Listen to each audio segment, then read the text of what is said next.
하나님의 말씀 보겠습니다. 저희가 볼 오늘 하나님의 말씀은요, 출애굽기입니다. 출애굽기 2장 1절에서 11절까지의 말씀입니다. 출애굽기 2장 1절에서 11절까지의 말씀 제가 봉독해 드리겠습니다. 레위 가족 중 한 사람이 가서 레위 여자에게 장가들어 그 여자가 임신하여 아들을 낳으니 그가 잘생긴 것을 보고 석 달 동안 그를 숨겼으나 더 숨길 수 없게 되매 그를 위하여 갈대 상자를 가져다가 역청과 나무 진을 칠하고 아기를 거기 담아 나일강가에 갈대 사이에 두고 그의 누이가 어떻게 되는지를 알려고 멀리 섰더니 바로의 딸이 목욕하러 나일강으로 내려오고 시녀들은 나일 강가를 거닐 때에 그가 갈대 사이에 상자를 보고 시녀를 보내어 가져다가 열고 그 아기를 보니 아기가 우는지라 그가 그를 불쌍히 여겨 이르되 이는 히브리 사람의 아기로다. 그의 누이가 바로의 딸에게 이르되 내가 가서 당신을 위하여 히브리 여인 중에서 유모를 불러다가 이 아기에게 젖을 먹이게 하리이까. 바로의 딸이 그에게 이르되 가라 하매 그 소녀가 가서 그 아기의 어머니를 불러오니 바로의 딸이 그에게 이르되 이 아기를 데려다가 나를 위하여 젖을 먹이라. 내가 그 삭슬 주리라. 여인이 아기를 데려다가 젖을 먹이더니 그 아기가 자라매 바로의 딸에게로 데려가니 그가 그의 아들이 되니라. 그가 그의 이름을 모세라 하여 이르되 이는 내가 그를 물에서 건져내었음이라 하였더라. 모세가 장성한 후에 한 번은 자기 형제들에게 나가서 그들이 고되게 노동하는 것을 보더니 어떤 애굽 사람이 한 히브리 사람 곧 자기 형제를 치는 것을 본지라. 아멘. 네, 미국 뉴욕 타임즈 칼럼니스트 중에 로스 다우서트라고 하는 사람이 있습니다. 그분이 한 칼럼을 썼는데요. 현재 한국의 상황에 대해서 칼럼을 쓰면서 이런 말을 남겼습니다. 14세기 유럽에서 흑사병이 창궐했을 때보다 한국의 인구가 더 빠르게 감소하고 있다. 이렇게 남겼습니다. 이 한국의 출산율의 심각성에 대해서는 아마 여러 번 많이 들어보셨을 겁니다. 현재 한국의 합계 출산율이 대략 0.7명이라고 합니다. 0.7명 몇 명일까? 이게 좀 이렇게 감이 안 오시지 않습니까? 이것의 의미는 예를 들어서 이제 가임기 여성이 100명이 있다면 여기서 출산율 0.7이라는 의미는 100명의 여성이 낳는 아이들의 숫자가 70명 정도 된다라는 의미입니다. 그런데요, 이 70명이 모두 여자이면 좋을 텐데 그렇지가 않죠. 70명 중에 반은 아마 남자일 겁니다. 그러다 보니까 남녀 성비가 만약에 70명 중에 반반 딱 남자 여자라고 하면 정확히 20년에서 30년 후에 다시 아이를 가질 수 있는 여성의 수가 35명으로 줄어드는 것이죠. 그 다음 세대에는 또 12명으로 줄어들게 됩니다. 이렇게 100년이 지나면 대한민국 인구의 절반이 줄어든다고 합니다. 그러니까 지금 대한민국 인구가 대략 한 5천만 명이라고 하지 않습니까? 근데 이대로 계속 간다면 100년 후 정확하게 2125년에는 대한민국의 인구가 2,500만 명으로 줄어들 수 있다라는 거죠. 물론 뭐 가정입니다. 100년 후의 결과를 우리가 모두 알 수 있는 것은 아니죠.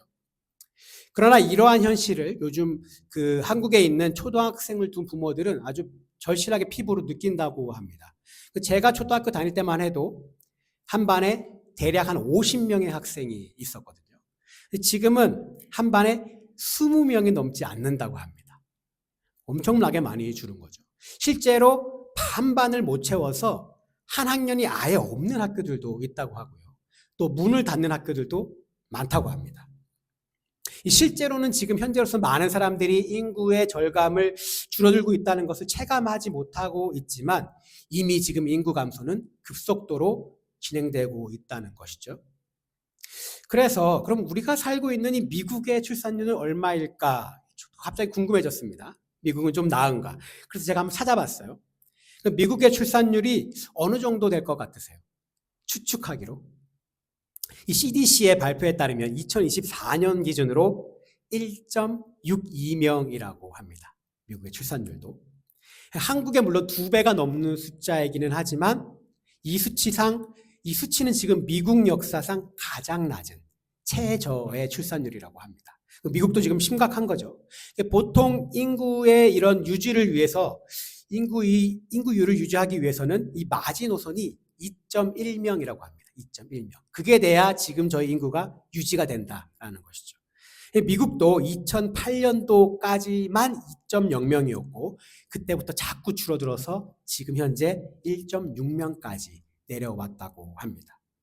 아직 뭐 한국보다는 심각하다 이렇게 얘기할 수는 없지만 지금 현재 이렇게 볼 수 있는 것은 미국의 젊은 사람들도 아이를 잘 낳으려고 하지 않는다는 현실을 우리가 이 표로 알 수가 있습니다. 그렇다면 여기서 우리가 한 가지 생각해 봐야 할 점이 무엇이냐면요. 왜 요즘 젊은 사람들이 그러면 출산하는 것을 꺼리는 것일까에 대한 질문입니다. 이 문제가 이제 사회적으로 굉장히 좀 심각하다 보니까 여러 가지 기관에서 연구도 하고요, 분석도 하고 다양한 학자들이 나와서 이 원인에 대해서 많이 이야기를 합니다. 그리고 또 온라인 커뮤니티에 보면 이 문제에 대해서 젊은 여성분들이 다양한 의견들을 올라오게 됩니다. 내가 왜 출산을 하지 않는지에 대해서 자기의 각자 의견들을 막 게재하고 있죠. 여러 가지 분석들과 이 다양한 의견들을 많이 존재하지만 이것들을 우리가 하나로 다 모아보면 결국의 핵심은 이겁니다. 결혼과 아이를 낳는 선택을 함으로써 찾아오게 될 이 희생과 그로 인한 이 책임감을 지고 싶지 않은 것. 이것이 바로 출산율이 낮아지는 원인입니다. 내 몸뚱아리 하나도 책임지는 거 버거운데 다른 사람, 특히 내 아이까지 책임지는 건 하고 싶지 않다라는 거죠. 그래서 출산이라는 선택 자체를 하지 않으려고 하는 겁니다. 즉 책임감, 즉 그 무게를 감당하고 싶지도 그조차 들고 싶지도 않은 것이죠. 책임지기 싫어하는 사회는 결국 결혼과 출산을 하지 않는 사회로 점점 더 가고 있는 것입니다. 사실 엄마들도 대부분 엄마들이시니까 엄마들도 엄마가 처음 돼보지 않으셨습니까? 옛날에. 그죠? 태어나면서 엄마인 사람은 세상에 아무도 없습니다. 서툴고 부족하지만 이제 아이를 먹이고 또 우는 아이를 달래고 또 재우고 이런 걸 하죠. 그리고는 아기의 욕구를 알기 위해서 무단히 애를 씁니다. 왜냐면 아기가 막 우는데 얘가 왜 우는지 모르기 때문에 도대체 얘가 왜 울까? 그걸 알기 위해서 굉장히 애를 쓰죠.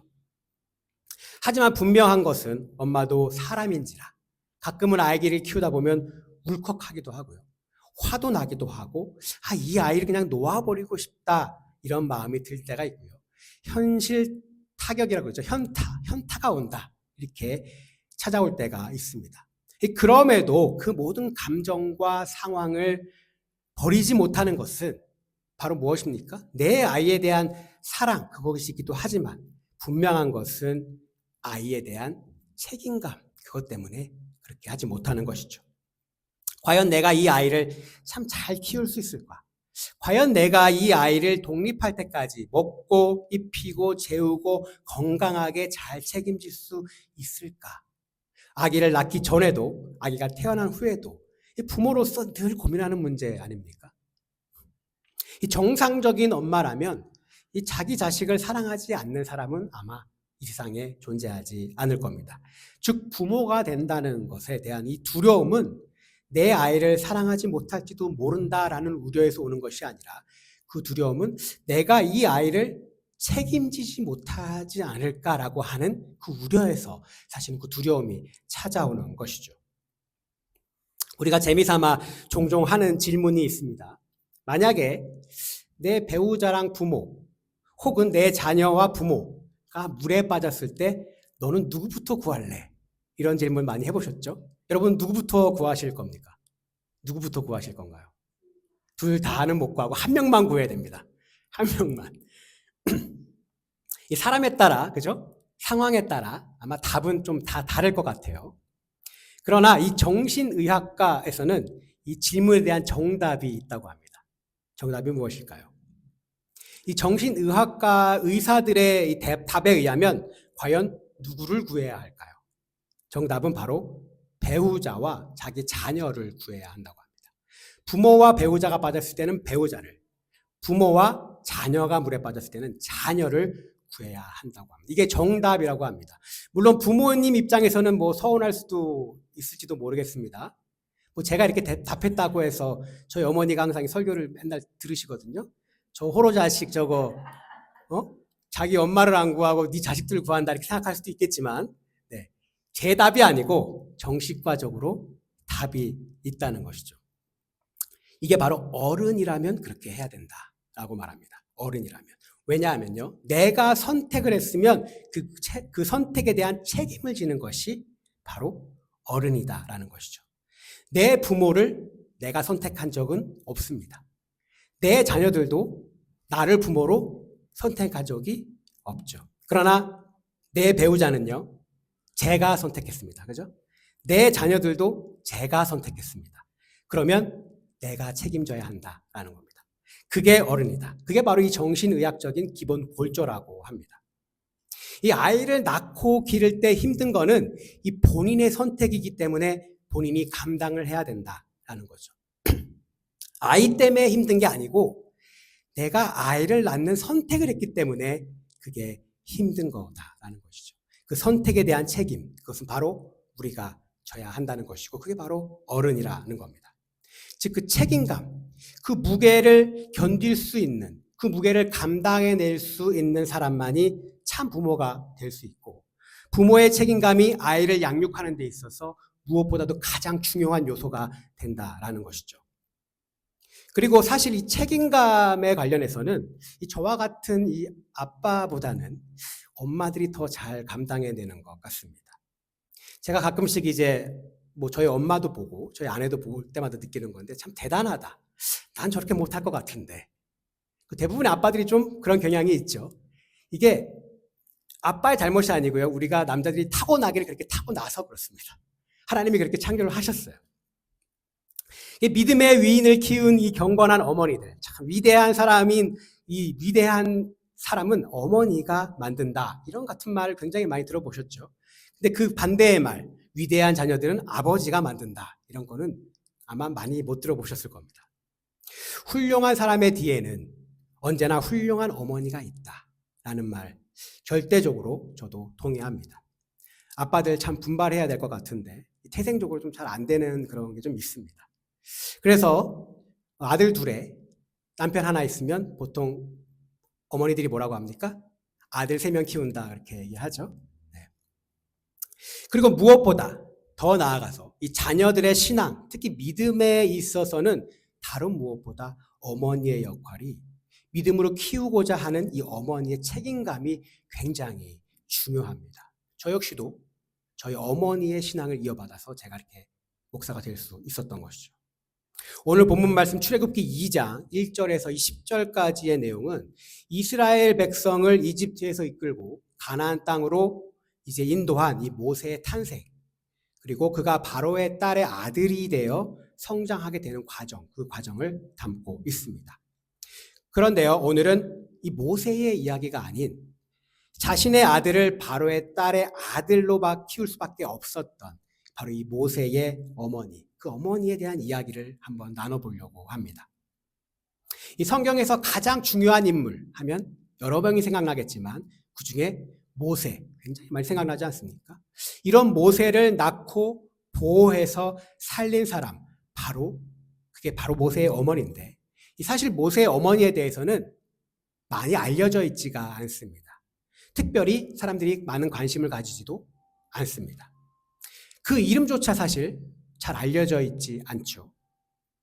오늘 본문에도 모세의 어머니는 이름이 아닌 뭐라고 나와 있습니까? 레위 여자 이렇게만 기록되어 있습니다. 레위 여자.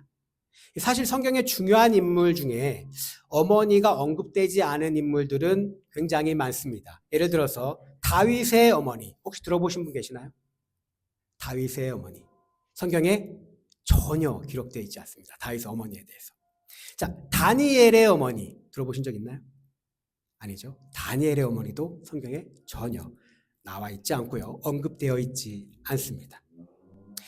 그래도 오늘 우리가 읽은 이 모세, 우리는 성경에서 이 숨겨진 모세의 어머니의 이름은 우리가 찾아볼 수 있습니다. 바로 이 모세의 어머니 이름은 두 군데에 등장하는데요. 출애굽기 6장 20절과 민수기 26장 59절에 나와 있습니다. 이 두 구절 중에 출애굽기 6장 20절 말씀을 저희가 한번 보겠습니다. 자, 여기에 이렇게 기록되어 있습니다. 아므람은 그들의 아버지의 누이 요게벳을 아내로 맞이하였고 그는 아론과 모세를 낳았으며 아므람의 나이는 137세였으며. 모세의 아버지의 이름은 무엇입니까? 아므람이고 오늘 본문의 레위 여자 이 모세의 어머니의 이름은 요게벳, 바로 요게벳입니다. 아마 오늘 처음 들어본 분도 계실 거고 한 번쯤은 들어본 분도 계실 겁니다. 이 말씀을 보면 이 아므람, 모세의 아버지는 자신의 아버지의 누이인 요게벳을 아내로 맞이했다라고 말합니다. 이게 무슨 말인가요? 아버지의 누이를 아내로 맞이했다. 자, 고모랑 결혼했다는 얘기입니다. 자기 고모랑 결혼했다는 거예요. 아브라함도 사실은 사촌 누나랑 결혼했죠. 사라는 아브라함의 사촌 누나입니다. 지금과는 물론 사뭇 분위기가 많이 다르죠. 그리고 이것이 우리에게 주는 한 가지 사실이 있는데요. 요게벳은 아마 조금은 늦은 나이에 모세를 낳았을 수도 있겠다라는 사실입니다. 그리고 오늘 본문의 이야기가 시작됩니다. 이들이 살았던 그 시대는 바로 이스라엘이 애굽의 노예 생활을 하며 굉장히 고난을 받던 그런 시기였죠. 요게벳은 이제 미리암과 아론, 모세의 형제들을 이미 낳아서 잘 길렀고 이 세 번째 아이를 이제 임신하게 됩니다. 그런데 당시에 이스라엘이 너무 번성을 하니까 이제 바로가 두려웠던 거예요. 그래서 갓 태어난 이 히브리 남자 아이들은 모조리 나일강에 던져서 죽이라는 명령을 내리게 됩니다. 그때 이제 모세가 태어나게 된 것이죠. 그리고 요게벳은 그 두려움 속에서도 모세를 무려 석 달이나 숨기면서 키우게 됩니다. 그런데 그것은 사실 애굽 왕의 명령을 어기는 것이지 않습니까? 바로의 명령을 어기는 것이기 때문에 이 아므람과 요게벳뿐만 아니라 아론과 미리암까지 생명의 위협을 받을 수 있는 굉장히 위험한 행동이었습니다. 그럼에도 불구하고 요게벳은 무엇입니까? 어머니라고 하는 그 책임감으로 그 아들을 숨기게 되죠. 그러나 이제 아이가 크면서 이 울음소리가 점점 커지자 이 아이를 더 이상 숨길 수가 없게 됩니다. 그러자 갈대 상자를 가져다가 역청과 그리고 나무 진을 칠하고 아기를 담아서 나일강 강가 갈대 사이에 두었다. 이렇게 오늘 말씀에서 이야기하고 있습니다. 마침 바로의 딸이 목욕을 하러 나일강에 내려왔고요. 그리고 시녀들은 나일강가를 이렇게 거닐고 있었습니다. 이 공주가 갈대 사이에 상자를 보고 시녀 보고 저것을 가져와라 했고요. 상자를 열자 아이가 있었습니다. 그 아이가 울기 시작했고 공주는 이 아이가 히브리 사람인 것을 알았습니다. 그러나 불쌍히 여겼어요. 그러자 이 모세가 어디로 잘 가고 있나 너무 걱정되었던 이 미리암이 모세를 따라갔던 것이죠. 그래서 처음부터 지켜보던 이 미리암이 공주에게 가서 내가 당신을 위하여 히브리 여인 중에 그 유모를 불러다가 이 아이에게 젖을 먹이게 하면 어떨까요? 라고 제안을 하고요. 공주가 허락을 하게 돼서 바로 자신의 어머니 요게벳을 이제 불러서 이제 공주에게 데려가게 됩니다.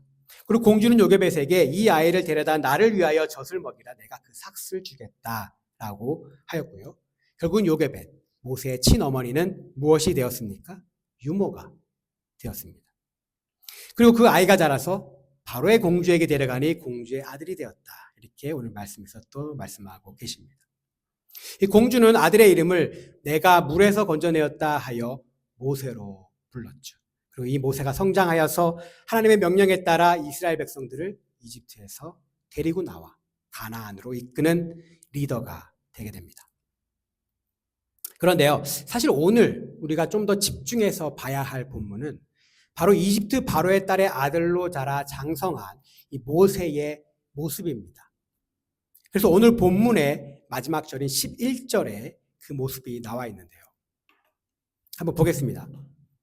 모세가 장성한 후에 한 번은 자기 형제들에게 나가서 그들이 고되게 노동하는 것을 보더니 어떤 애굽 사람이 한 히브리 사람 곧 자기 형제를 치는 것을 본지라. 여기서 조금 뭔가 이상한 게 느껴지지 않습니까? 이집트에서 노예로 고된 노동을 하는 자들을 모세는 뭐라고 표현합니까? 자기 형제들이라고 표현합니다. 자기 형제들에게 나가서라고 표현합니다. 그리고 애굽 사람인 한 히브리 사람, 즉 자기 형제를 치는 것을 보았다. 이렇게 표현하고 있습니다. 아니, 이집트에서 공주의 아들로 평생을 자란 이 모세가 이집트 사람을 자기 형제라고 말해야 되는 게 어찌 보면 우리 상식에 맞는 말 아닙니까? 이집트에서 자랐고 이집트 사람으로 자랐고 바로의 아들로 자랐는데, 바로의 딸의 아들로 자랐는데 이집트 사람을 자기 형제라고 해야죠. 그런데 히브리 사람, 즉 이집트 노예들을 자기 형제라 이렇게 말합니다. 그리고 자기 형제들을 위해 모세가 이집트 사람을 살인까지 하게 되죠. 물론 사람을 죽인 행위는 옳은 행위는 분명 아닙니다. 믿음장이라고 불리는 히브리서 11장에서는 모세에 대해서 이렇게 기록하고 있습니다. 히브리서 11장 23절에서 26절까지의 말씀입니다. 믿음으로 모세가 낳았을 때에 그 부모가 아름다운 아이임을 보고 석 달 동안 숨겨 왕의 명령을 무서워하지 아니하였으며, 믿음으로 모세는 장성하여 바로의 공주의 아들이라 칭함받기를 거절하고 도리어 하나님의 백성과 함께 고난받기를 잠시 죄악의 낙을 누리는 것보다 더 좋아하고 그리스도를 위하여 받는 수모를 애굽의 모든 보화보다 더 큰 재물로 여겼으니 이는 상 주심을 바라봄이라. 바로의 공주의 아들이라 칭함받기를 거절하고 애굽이라는 강대국에서 복락 누리기를 거절하고 하나님의 백성과 함께 고난받기를 선택한 이 모세의 믿음, 그리스도를 위하여 수모받는 것을 애굽의 어떤 대단한 보화보다도 귀하게 여긴 이 바로 믿음, 이 믿음을 가진 바로 이 모세, 그의 믿음, 이 믿음을 가진 모세는 도대체 이 믿음은 어디서 온 것인가? 그의 신앙적인 정체성은 과연 어디로부터 온 것인가? 라고 질문을 할 수 있을 겁니다. 오늘 본문에 아므람, 그죠? 모세의 아버지는 전혀 등장하고 있지 않습니다. 언급조차 되어 있지 않죠. 물론 모세를 담을 이 나일강에 띄울 이 갈대 상자를 만드는 일에 이 아므람이 그래도 조금이나마 도움을 주지 않았을까, 같은 아빠로서 바라는 점이 있습니다. 그러나 아므람이 유모가 되어 이집트 왕궁에 들어가서 이 모세라는 아이를 양육할 수는 없었을 것이 분명합니다. 모세의 이 하나님의 백성이라고 하는 이 정체성과 히브리서에 나오는 그 모세의 믿음은 바로 모세를 하나님의 백성으로 양육하겠다는 이 모세의 어머니, 즉 레위 여자 요게벳의 책임감에서 온 것이 분명합니다.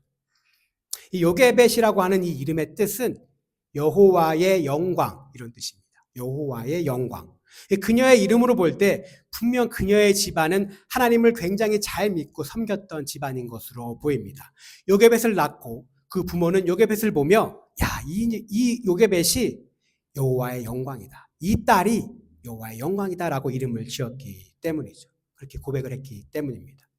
요게벳은 생후 3개월 된 아들 모세를 나일강 강변에 버릴 수가 없어서 버릴 수 없는 그런 처지에 놓였지만 하나님의 은혜로 그의 유모가 되어 키우게 됩니다. 모세가 어렸을 때 이 하나님을 믿어야 한다는 그 믿음을 갖게 하는데 요게벳이 분명히 영향을 미쳤을 거라 우리가 짐작해 볼 수 있죠. 이로 인해 모세는 애굽의 왕자이지만 이스라엘 사람들을 자기 형제로 생각하게 되며 아마 자라났을 겁니다. 이러한 신앙은 어렸을 때 이 가정에서부터, 어머니로부터 나는 누구인가, 나는 누구의 자녀인가 라는 정체성 교육을 통해서 만들어진 것이 분명합니다. 그 후에도 분명 요게벳은 유모로서 또 모세를 키우게 되죠. 이 모세가 궁궐에서 지내는 40년 동안 아마 유모라는 자격으로 계속해서 모세를 만나고 신앙교육을 시켰을 겁니다. 이후 모세가 광야에서 본격적으로 하나님의 부르심에 응답하기까지 요게벳이 그녀의 품에서 너는 하나님의 자녀다라는 정체성을 심어준 것은 이스라엘 백성을 출애굽시키고자 하는 하나님의 계획을 성취하는 데 크게 일조한 것을 우리가 부정할 수 없는 것이죠. 정말 그녀의 이름대로 여호와의 영광이 되었습니다. 제가 미국 와서 이 교회에 사역하면서 가장 많이 들은 말 중에 하나가 이겁니다. 우리 아이가 대학교에 가더니 이 교회를 안 다닌다. 우리 아이가 대학교를 가더니 믿음 생활을 하지 않는다. 라며 안타까워하는 그 성도님들의 모습을 제가 많이 보았습니다. 그러나 한 가지 확실한 것은요. 그 아이들이 믿음 생활을 하지 않는 것은 교회도 물론 책임이 있겠죠. 주일학교에도 어느 정도 일정 부분 책임은 있을 겁니다. 주일학교 사역자에게도 어느 정도는 책임이 있겠죠. 그러나 절대적인 책임은 바로 아이들의 부모에게 있다는 것입니다. 이 노아의 방주 사건을 배경으로 한 영화가 있습니다. 러셀 크로우하고 그 엠마 왓슨이라고 하는 굉장히 유명한 배우가 나온 그런 영화인데요. 그 영화 노아라는 영화를 보신 분이 계실지도 모르겠습니다. 이 영화는 이제 사실 자체적으로는 이 성경적으로 굉장히 오류가 많고 문제가 많은 영화이기 때문에 뭐 그다지 좋은 평가를 받지는 못했습니다. 그러나 이제 저는 그 영화를 이렇게 감상하면서 그 영화 중에 굉장히 한 가지 인상적인 장면을 보게 되었습니다. 물로 인한 하나님의 심판이 시작되고 이제 모두가 죽고 방주에 들어간 이제 노아의 가족들만 살아남게 되죠. 그리고 시간이 좀 흘렀습니다. 그리고 노아는요, 방주 안에서 자신의 가족들을 다 이렇게 불러 모읍니다. 그리고 동그랗게 둘러앉게 하고 노아가 한 가지 이야기를 시작합니다. 노아가 시작했던 이야기는 바로 이거였습니다. 태초에 하나님이 이 세상을 창조하셨다. 빛이 있으라 하니 빛이 있었고 하나님이 보시기에 좋았더라. 저녁이 되고 아침이 되니 이는 첫째 날이라. 그래서 쭉 얘기를 하기 시작합니다. 이 노아가 자신의 아이들에게 자신이 가지고 있는 그 신앙을 전수하고 있는 그 모습이었습니다. 굉장히 인상적으로 보았습니다. 이 신앙교육은요, 물론 저랑 다른 생각을 하신 분들도 분명히 있을 수도 있습니다. 그러나 신앙교육은 가정에서 시작되는 겁니다. 신앙교육에 대한 책임은 부모에게 있는 것이죠. 이 4,000년 이상 오랜 세월 동안 부모 세대의 신앙이 자녀 세대까지 그대로 전수되어 온 바로 이 유대인들의 그 신앙의 핵심은 바로 가정에서 시작되는 신앙교육의 그 비결이 있습니다. 그들의 신앙교육과는요, 신명기 6장 5절에서 7절에 나와 있습니다. 너는 마음을 다하고 뜻을 다하여 힘을 다하여 내 하나님 여호와를 사랑하라. 오늘 내가 내게 명하는 이 말씀을 너는 마음에 새기고 내 자녀에게 부지런히 가르치며 집에 앉을 때든지 길을 갈 때든지 누워 있을 때든지 일어날 때든지 이 말씀을 강론할 것이며. 누구에게 강론합니까? 자녀에게. 부모는요, 교회뿐 아니라 집에서도 그리스도인을 한다라고 제가 말했던 그 사실이 오늘 성경에도 나오는 것이죠. 다시 한번 상기시켜주는 것입니다. 제 생각에는 이 문제의 핵심, 자녀들이 대학교 가서 믿음 생활을 하지 않는 그 문제의 핵심은 그 부모들이 교회의 주일학교에 아이들을 전적으로, 신앙교육에 전적으로 교회의 주일학교에 맡겼기 때문입니다. 일주일에 168시간입니다. 그 중에 1시간 혹은 2시간 교회에 나와서 예배드리는 이 아이들에게 교회에서 신앙교육할 수 있는 방법이 별로 없습니다. 저도 주일학교 사역을 해보고 아이들을 교회에서 가르쳐 봤지만 길어야 1년에 이 아이들을 내가 가르치는 시간은 불과 100시간밖에 되지 않습니다. 1년 365일 중에 100시간. 이 100시간은요, 날로 따지면 5일이 채 되지 않는 시간입니다. 5일 동안 교회에서 이 아이들의 신앙교육을 한다고 해서 그 신앙교육이 어느 정도 잘 될 수 있겠습니까? 주일학교 사역자가요, 그 아이들의 신앙 성장을 위해서 할 수 있는 것이 별로 없다는 겁니다. 내가 열심히 신앙생활하고 기도생활 열심히 하며 내 아이를 위해 열심히 기도하면 하나님께서 책임져 주시겠지? 하나님께 맡기면 하나님께서 잘 이끌어 주시겠지? 물론 만에 하나 그런 일도 발생하기도 하겠죠. 그러나 모세가 모세되게 한 것은 그 힘들고 어려운 상황에서도 목숨을 잃게 될 수도 있는 그 상황에서도 어머니로서 그 무거운 책임감을 감당한 바로 그 요게벳의 역할이 굉장히 중요했기 때문입니다. 오늘 본문 말씀에서 요게벳은 자신이 더 이상 이제 모세를 키울 수 없게 되자 그 사실을 깨닫고 갈대 상자를 가져와서 정성스럽게 물이 새지 않도록 역청과 나무진을 칠하고 자신의 그 아들을 그 상자에 담아서 나일강과 갈대 사이에 이렇게 띄웁니다. 여기서 모세를 태운 이 갈대 상자, 이 갈대 상자는 히브리어로 이 테바라고 하는 단어입니다. 테바. 근데 이 단어는요, 이 히브리 성경 원어를 보면 전체 성경에서 딱 28번 사용된 단어입니다. 그 중에 2번이 이 모세를 태운 갈대 상자에서 쓰였고요. 그리고 나머지 26번은 노아의 방주에서 이 방주에 쓰인 단어입니다. 이 노아의 방주는 하나님이 직접 만들어주신 것이 아닙니다. 70년, 80년 동안 노아가 자신의 가족들과 함께 직접 만드신 것이죠. 하나님의 심판, 즉 홍수의 심판에서 구원은 하나님께 속한 것이지만 방주를 만드는 책임은 노아에게 있었습니다. 바로의 명으로 인해 나일강에 던져서 죽을 수밖에 없던 이 모세를 바로의 딸의 아들로 보내주신 것은 분명 하나님이 하신 것이죠. 그러나 석 달을 돌보고 정성스럽게 갈대 상자를 만들어서 모세를 나일강에 띄우는 그 일, 그 책임은 바로 어머니인 요게벳에게 있었다는 것입니다. 모세의 유모로 젖을 먹이고 키우며 믿음으로 교육하는 것, 즉 신앙의 정체성을 잊지 않도록 교육하는 것의 책임은 분명 요게벳에게 있었다는 것이죠. 그리고 그 후 하나님께 모세를 맡긴 요게벳, 하나님께서 미디안 광야에서 40년을 통해서 이스라엘 백성 이집트를 이끌 지도자로서 모세를 인도해내시고 그리고 그 모세를 사용하셨던 것입니다. 이 땅을 창조하신 하나님께서 이 땅에 인간의 몸으로 오셔서 고난받으시고 굳이 십자가에 못 박혀 죽으시고 3일 만에 부활하신 이유가 무엇입니까? 내가 선택해서 내가 너희를 만들었으니까 내가 너희들의 부모이니 내가 직접 책임지겠다. 바로 그거 아닙니까? 내가 만들었으니까 너희들의 구원도 만든 내가 책임지겠다. 아버지로서의 그 책임감. 바로 그것이 십자가의 구원에 있는 것이죠. 우리의 아이들의 참 주인이신 하나님께 우리의 아이들을 책임져 주실 것. 분명히 우리는 잘 알고 있습니다. 그러나요, 하나님께서는 육적인 부모, 즉 우리의 선택으로 태어난 그 아이들에 대한 무거운 그 책임감, 즉 하나님의 자녀로 자라날 수 있도록 하는 그 책임을 바로 이 어머니에게 주셨다는 사실을 우리가 오늘 반드시 기억해야 할 것입니다.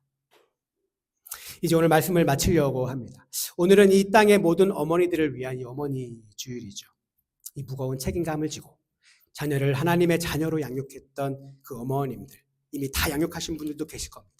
이미 그 자녀들을 이제 갈대 상자에 넣어서 나일강에 이미 띄어서 모든 것들을 다 하나님께 맡긴 분들도 계실 겁니다. 그렇다면 그분들에게는 하나님께 그 자녀들을 이제 하나님께서 책임져 주실 것을 믿고 소망하는 하루가 되기를 바랍니다. 그리고 지금도 이 무거운 책임감으로 이 자녀를 양육하고 있는 이 모든 어머니들에게 그 무거움을 감당할 수 있는 힘과 그리고 용기가 그리고 믿음이 생기는 허락되는 그런 하루가 되시기를 또한 소망합니다. 그리고 마지막으로 자녀를 키우며 혹은 감당하기 어려운 책임감, 그 책임감을 가진 많은 어머님들, 특별히 장애 아이를 키우고 아픈 아이를 돌보며 그 책임감에 짓눌려 있는 분들, 아니면 혹시 본인이 너무 아파서 자기 자신들을 잘 책임지지 못해 그 심적으로 힘들어하는 이 모든 어머니들에게 오늘 하루 하나님의 위로가 있는 그런 하루가 되기를 간절히 소망합니다.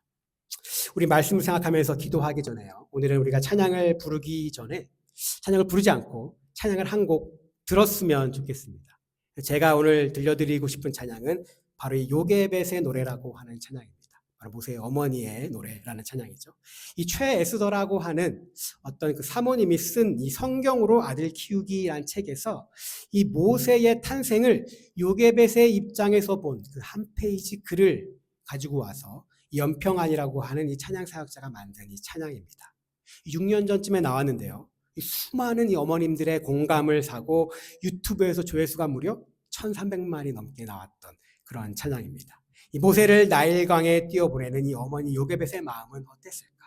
그걸 생각하며 우리가 한번 찬양을 듣고 와서 함께 기도하겠습니다.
우리 잠깐 말씀 생각하며 기도하기를 원합니다.